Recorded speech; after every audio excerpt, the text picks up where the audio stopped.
welcome everyone. We're going to dive in today to really discuss why connected leadership is such a critical differentiator in today's workplace, why it's so necessary, how we can actually build strong, authentic connections so that our teams are more engaged. You all, disengagement is at an all-time high.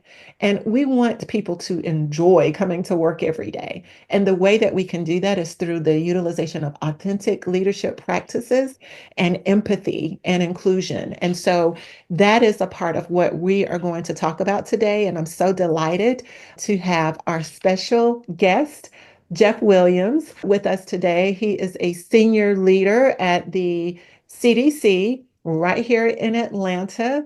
And what I am excited about is we know that we are in some really critical and rapidly changing times, and Jeff is on the forefront of that. So to have him carve out time to be with us today and share a little bit of his journey. Jeff has extensive experience in leadership and management. His background includes both technical and leadership as an engineer and an executive. He is a graduate of the University of Georgia Terry College of Business MBA program and a civil service senior executive within the U.S. government. Jeff's objective is to utilize his diverse experiences and education in organizational leadership to further business objectives of organizations striving to reach the pinnacle of success. I like that, Jeff. The name of Capstone is the second name of my company. The first name was Pinnacle Performance Solutions. So that's where we really try to strive to reach the top of everything that we're doing and to bring excellence into everything that we're doing. So thank you, Jeff, and welcome to the Leadership Excellence Forum. I know it's your first time being at the forum, but I certainly hope it won't be your last. So thank you for being here today.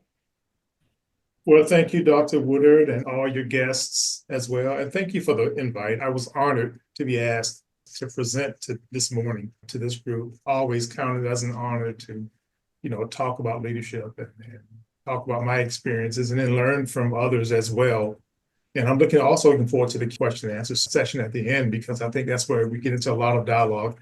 I'm going to be jumping all over the place a little bit today when we're talking about leadership, and that's very near and dear to my heart, having been in this journey for a while. A little background on me. I am the director of the Office of Safety, Security, and Asset Management. So that's almost everything under the sun at CDC, having to do with engineering, construction, security, safety, facilities, logistics, the occupational health clinics, work-life wellness office, the Freedom of Information Act office, a broad span of things across the CDC, across the continental United States. So CDC has 10 campuses across the United States, and I have purview over all of those and all those areas. So it's a wide swath of work. Got about 650 people, another 2,500 contractors that report some way through me through 8 divisions. And so I kind of have a lot of responsibility there, but it's a very humbling experience. And we also have campuses outside of the United States. So one in San Juan, Puerto Rico, outside of the continental United States. And then we also provide technical services to over folks who are forward deployed in over 100 countries. So CDC has a wide footprint, and we have to make sure that we also have purview over. I have 35 years of federal experience and 6 years as a federal executive.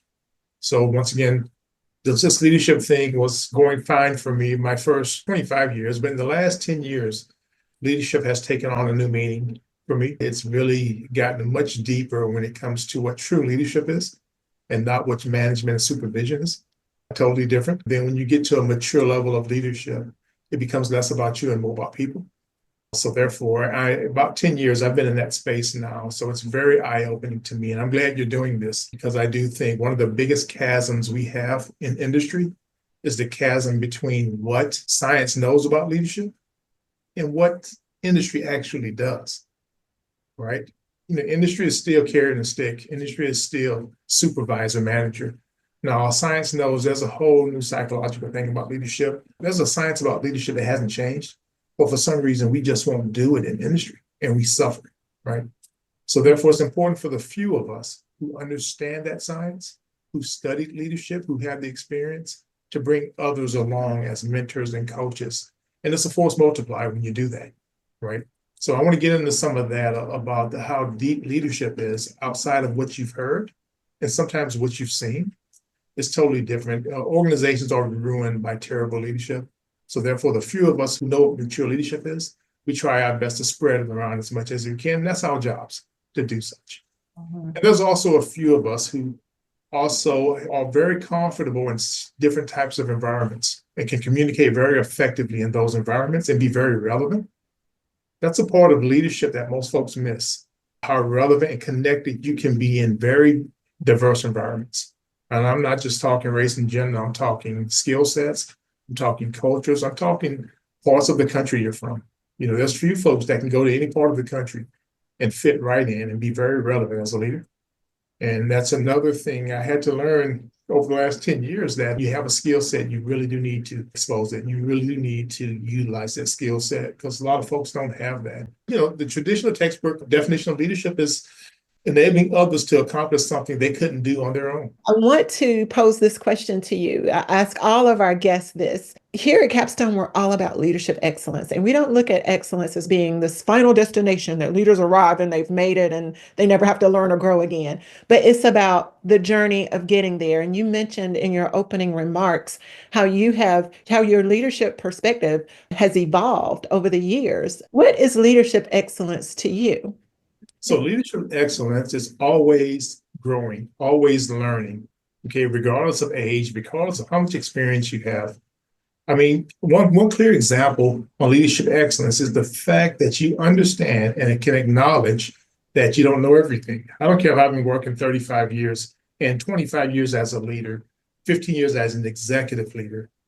I don't know anything about that 25-year-old that walked in the door yesterday in my organization. How do I relate to that person? So the first thing you have to know is that there's more to know than what I know. And you have to make the commitment to yourself that I need to be a better leader next month than I was last month because things are constantly changing and you're constantly learning. Never settle on your laurels and say, hey, yeah, I know all there is to know about leadership. I told someone that 2 weeks ago, one of my direct reports. He says he doesn't need a coach. He knows a lot about leadership. He knows everything he needs to know. I said, we're retired tomorrow. Mm, Okay. wow. Yes. Retire tomorrow Mhm. because so I can bring someone else in who doesn't know everything because they're apparently if you know everything. I mean, I know it sounds harsh, but I told him that he didn't want to get an executive coach. And I said, okay, then retire tomorrow next week. You need to have an out plan because I need to have growing leaders in these organizations. We're being challenged daily. The federal government's being challenged. We're being challenged in your workspace daily with things whereby we need to sharpen our skill set on advanced and mature leadership. Mhm. And you get to the point of connected leadership. And that's where I kind of want to go next because we're leaders in every space we're in. In the government, you have GS1 to GS15, and then you have senior executive service. I try to teach my staff and even my leaders that you're a leader in every one of those steps, right? In the space you're in. Let me tell you what leadership is. You have to want to be a leader. You have to choose to be such, Mhm. right? And then, so I'm a John Maxwell kind of guy. So therefore, I try to follow the 5 levels of leadership because they're proven and they're true. And I've gone through that. Dr. Wood, the fifth of those is called the pinnacle level. Oh, Right? okay. Yeah, to Okay. bring that word back up. But Mhm. and I start out with level 1, and that's the level of positional leader. We all seen them. That person was the top of the org chart. They have no relationship with anybody, but they're a leader, right? And and they expect people to follow, and people will follow because they have to. But the moment they get an opportunity not to follow, they won't. Right. And No that's what we relationship. see the disengagement, right? That's We right. see That's people right. who fit and stay at the organization, but mentally they've checked They out. checked out. Yeah. They checked out. And you will see that, and your organization will never thrive with that type of leader. Hmm. I try to aspire folks at least get to the second level of leadership to me, and that's the permission level. That means folks have given you permission to lead. That means you've developed a relationship, you've gotten connected with people, and it's intentional, right? And sometimes it's scary and it's vulnerable because you lay yourself out there, Right. okay? And you've gotten connected with people, and Hmm. it takes time to build that. So And Jeff, talk to us more about that because you yeah, have a huge team dispersed throughout the city, the state, the yeah, country. How do you maintain this connection and relationship with people in times of uncertainty, significant change, as well as the disbursement? Some people are still probably working remotely or hybrid. How do you stay connected and build those relationships in that type of situation? Yeah. First thing, the basis of that is, first of all, you have to like people. I've never seen an effective leader that doesn't like people, right? Because folks see right through phoniness. You can't put on a front that you like people and you want to be a leader, a good leader, but you really don't like people, right? It shows in your relationships. It shows in how you talk and how you speak. So therefore, I think the biggest issue there, how I maintain that is, unfortunately for me, I've been around a while. So I'm a known entity at CDC. I've been there for 25 years. And I've been this, exactly this. And I'm bare to my staff. I'm an open book. They know everything about me. So therefore, over the years, I've had the advantage to develop trusted relationships, right?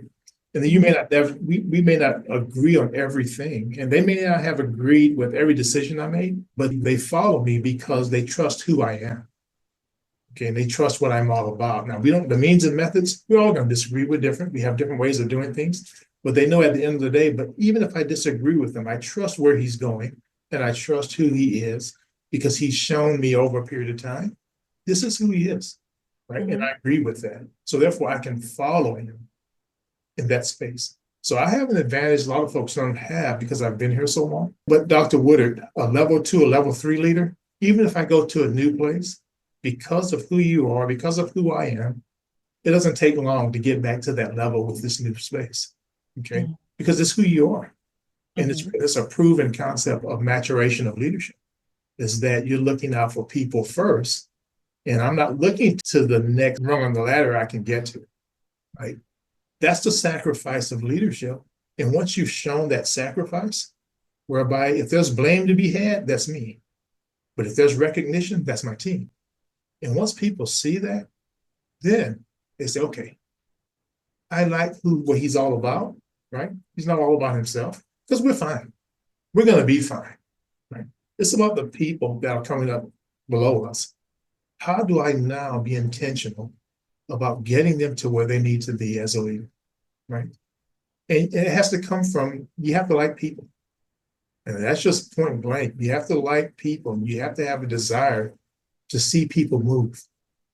You know, you also have to have a desire to correct some of the wrongs, whereby you know some things that happened in your career or my career that wasn't, yeah, that is bad leadership there. So we learn a lot from bad leaders we've had. Oh, So I, try, absolutely. so I definitely try not to repeat that. And you know, so I try to at least get to that level 2 of permissional leadership. And, you know, level 3 is that production leadership, whereby people follow you because everything you've done for the organization. And then you get to the level 4 and the 5. The 5s are like the Obamas and all of them. These are worldwide leaders, right? These are parents. I'm at least trying to get to between 2 and 3. And I think once we get to 2 and 3, that's when you start building bridges across communities and building bridges across institutions when you have that type of leader. And that type of leader also understands the 360 diagram of a leader, which means you lead up, you lead down, and you lead across your colleagues. Most folks think leadership is always a downward focus. No, that's where we miss it.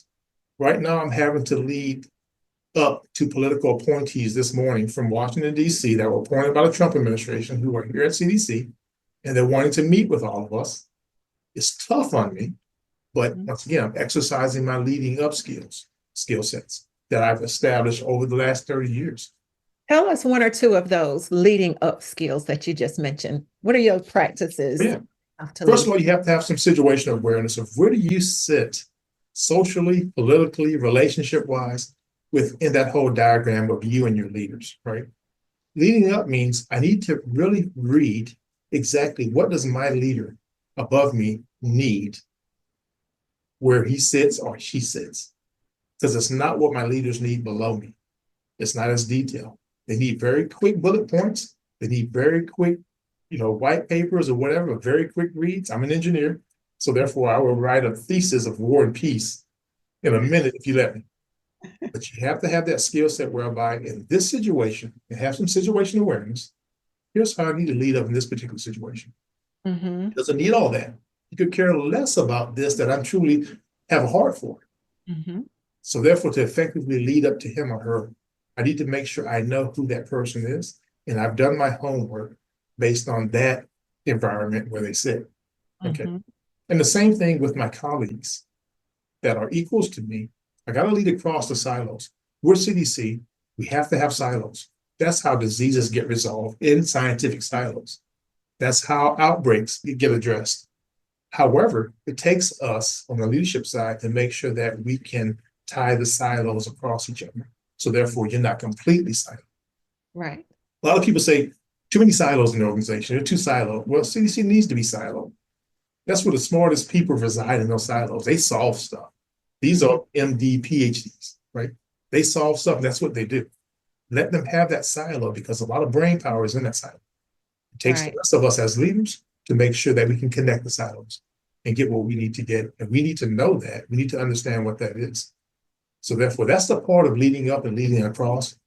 We're all very capable of leading down, and that's the traditional piece of leading. But leading up and across is where a lot of us struggle. And that's why, I want to talk about more about mature leadership when it comes to connections and making those connections. In this world of AI, in this world of teleworking, and this world of no one's coming into the office, it presses even a mature leader a lot because we're so used to traditional environment of a 40-hour week in the office and walking down the hall and at the water cooler and all that. That's no longer happening. So I had to step up my game a little bit during the pandemic.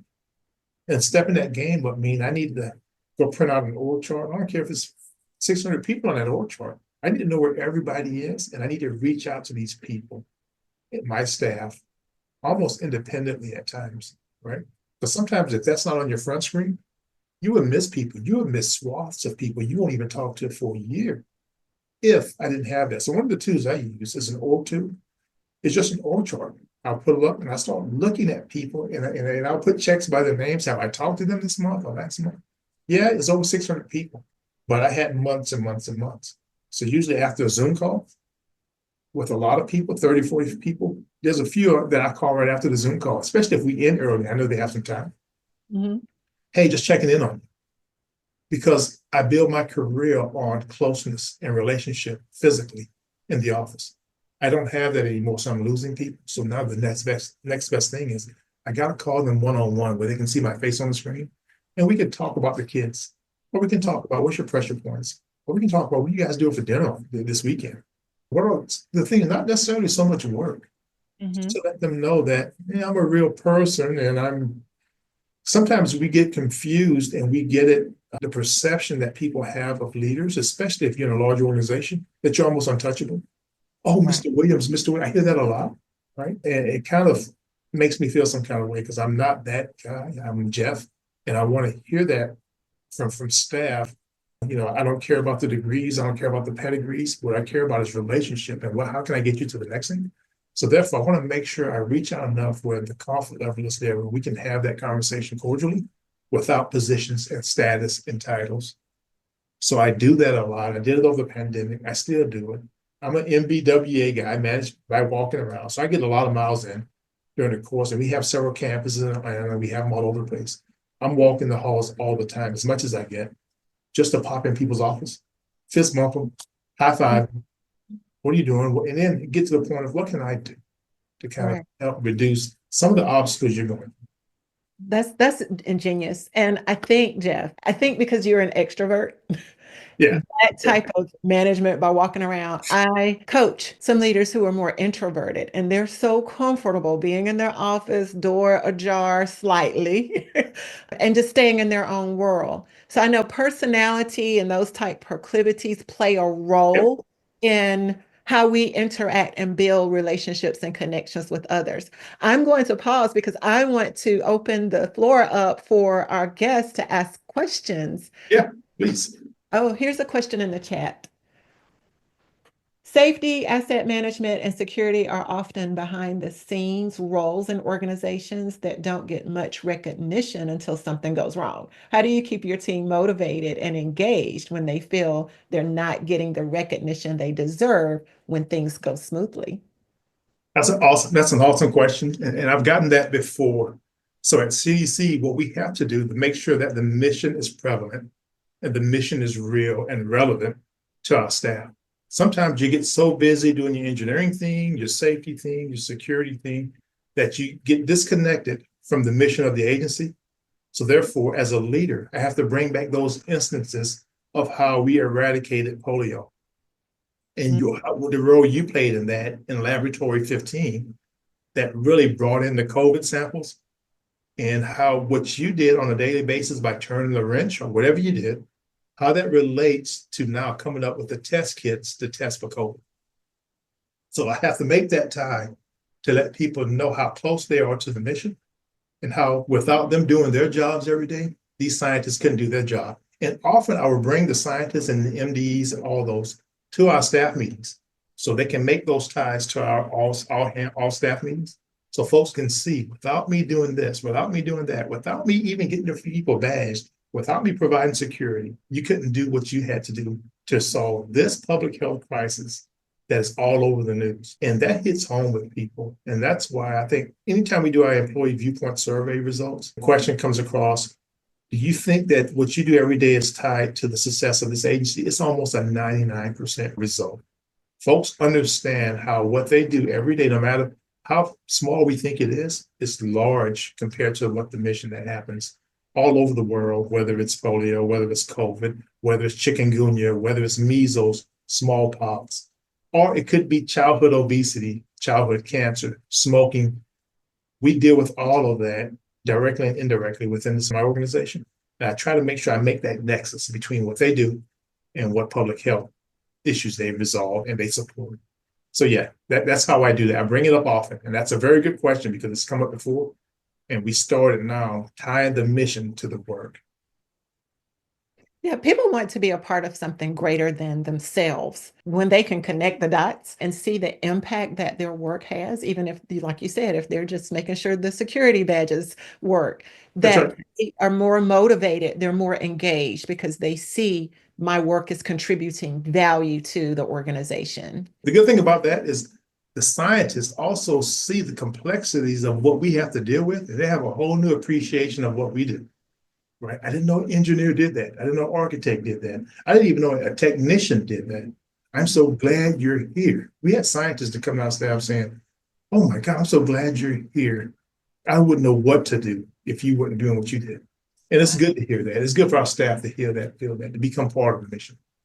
Absolutely. Any other questions? Jeff, this is Diana. How are you? Question is, you was talking about, when you have to manage up. The question is, you said you have to do your homework and understand what their needs are. It's interesting because a lot of times, because we operate on what we currently know or understand, which is what we do on a day-to-day basis, the leadership may be at your level above you or even a couple of levels above that. Do you feel like a lot of times people who are trying to level up is kind of like intimidation, or you're trying to get brownie points as compared to just speaking truth and authenticity as far as what needs to be delivered? Because a lot of times organization doesn't get truth. They get things kind of brushed aside. You got to speak truth to say what's going well and what's not.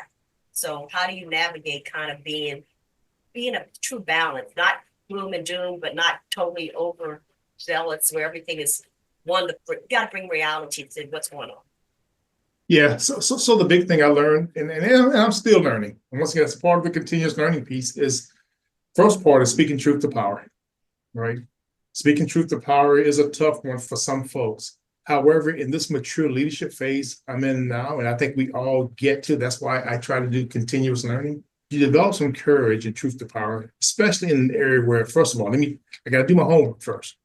First of all, I got to know what I'm talking about. I think like what President Obama said, it's not cool to not know what you're talking about.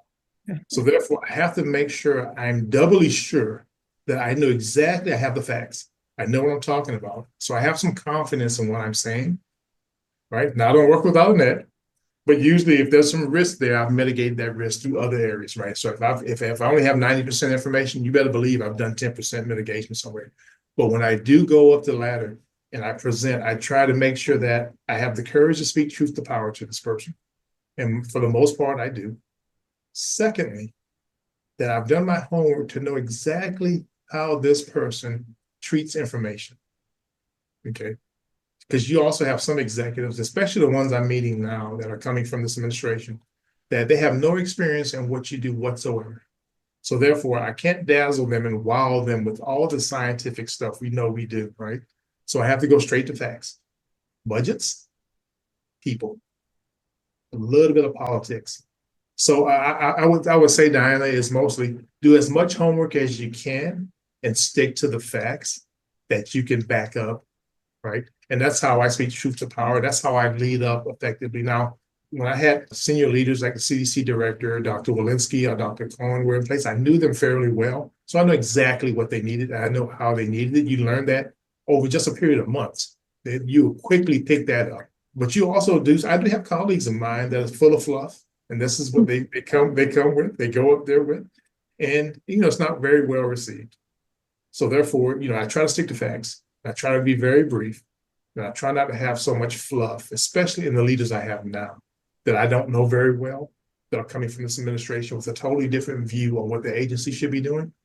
I have to make sure I work with somewhat of a net there and not give away the farm, right?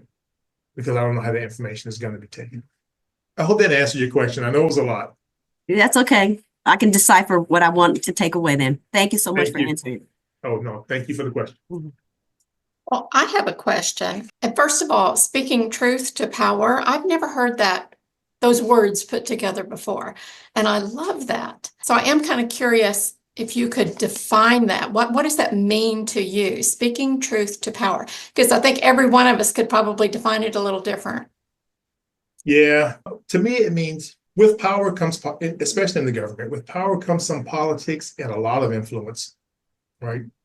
And therefore, truth should still stand. To me, truth has to stand, right? Now, how you speak that truth, is one thing. That comes with learning the person, learning the process, having some situational awareness. But I have to speak truth to power. And what that means is I've seen leaders before with tough news, just flat out lie when they go up the ladder and they have to give a report. That's the other part of integrity. Those leaders usually don't get respected, have no influence. And if they did have influence, they lose all of their influence. That's hard to gain back as a leader. What I try to make sure I do is if I have the information, it's not good information, it's a very sensitive situation, and I have to speak truth to power. Sometimes I have to time myself. Sometimes I have to delay the information because I have to make sure that I have enough courage to speak truth to power or don't speak it at all or delay the truth or there's a way to speak it. So that's what truth to power means, that it's so afraid of the influence that the powerful may have that you're afraid to speak the truth, or not necessarily your truth, but facts. That kind of leads into the second half of that. And I think you might have already answered it unless you've got something else to add, but how you balance that transparency with the need to keep your teams focused and hopeful when the news might not be so good. Yeah, the thing is, first of all, when it balances transparency, you got to be as transparent as possible. However, there's a science to how much information, not that you're withholding information, but some of the information you have that may be bad may not be fully vetted. So there's some information I can't give. And this, once again, you have to think about that based on your environment, but with the goal of being as transparent as you can be. So I see a lot of people be overly transparent with information that they're not fully confident on. And that's where some of the damages happen. And at the same time, communicate often.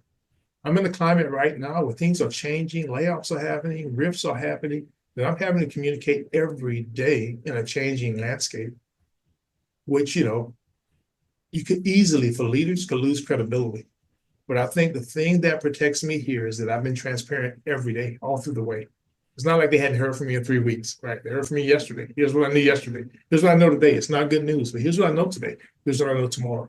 So with a track record of that, you build some grace with people saying, well, he's telling us everything he knows. So even if it changes overnight and it's bad news now, he's not the one I'm going to blame because I see what he's doing and I respect that and I know who he is. So therefore, I have to make sure that I'm open and transparent daily, sometimes hourly, as the information comes out. And just to set the platform up for integrity. That's excellent. Thank you so much. Thank you. Jeff, I have a question. You mentioned that sometimes you may have some leaders who feel that they know everything. And I know that there are different approaches to leadership. So how do you deal with those people on your team that feel that they know everything And you know for yourself from dealing with them that they don't know everything. So how do you, what approach do you use to get through to those leaders? Well, maybe I could ask Tina and she can tell me how she deals with you. Very carefully. Very gingerly, for sure. Hey, but Jonathan, that's a great question. So the responses you get from people when they won't do something is either they can't, right? I can deal with they can't because we can kind of train them and do this, or they won't. Okay. I have a hard time dealing with won't. I won't do this gets to around to who they are. We always say we hire people for what they can do. We fire people for who they are once we find out, right? And so what I try to do is kind of walk people along. For example, I mentioned someone who said, hey, I know all there is, and why do I need a coach? I know all there is to know about leadership. I've been leading for 35 years, Jeff, right? And I said, okay, so have I, right? And I'm learning every day. And then I asked him, when's the last time you went to Fort Collins, Colorado to see your staff out there? He said, that was 6 years ago. And the room got silent. I'm thinking, so you haven't even seen them in 6 years, and you know everything that you need to know about leadership. I said, so walk along with me. I try first to make sure that with him or her, make sure that I provide enough experiential and enough examples, right? I'm also long enough in the tooth for the federal government in this organization, whereby I have the authority now that I didn't have in the past to rectify that situation and almost mandate some learning, okay?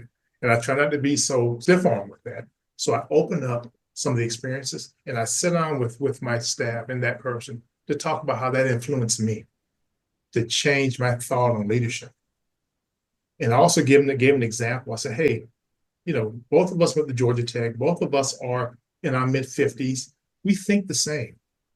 As a matter of fact, most of my senior leaders are around the same age as me, and we think the same way.